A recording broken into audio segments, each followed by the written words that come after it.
ಅಜ್ಜ ಅದು ಮುಗ್ದದ್ರಿ, ಛಲ್ರಿ. ನಾ ಏನಾರ ಮಾಡ್ಕೋತೀನಿ, ನಿನಗೆದಕ್ ಬೇಕೋ?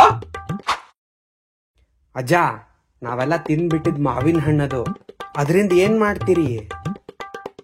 ಅಪ್ಪಣ್ಣ, ಇದನ್ನ ಒಣಗಿಸಿ ಮಾವಿನಕಾಯಿ ಚಟ್ನಿ ಪುಡಿ ಮಾಡ್ಕೊಂಡು ತಿಂತೀನಿ. ನಿನಗೆದಕ್ ಬೇಕೋ? ಇದು ಮುಗಿದ ಮೇಲೆ ಇದಕ್ಕ ನೀರ್ ಹಾಕೊಂಡು ಕುಡಿತೀನಿ ನಾನು. ನನಗ್ ಕೇಳಲಿಕ್ ಬರ್ಬೇಡ.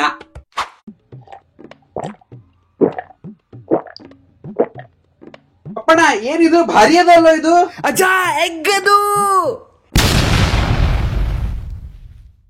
ದೊಡ್ಡವರೆಲ್ಲ ಜಾಣರಲ್ಲ, ಚಿಕ್ಕವರೆಲ್ಲ ಕೋಣರಲ್ಲ.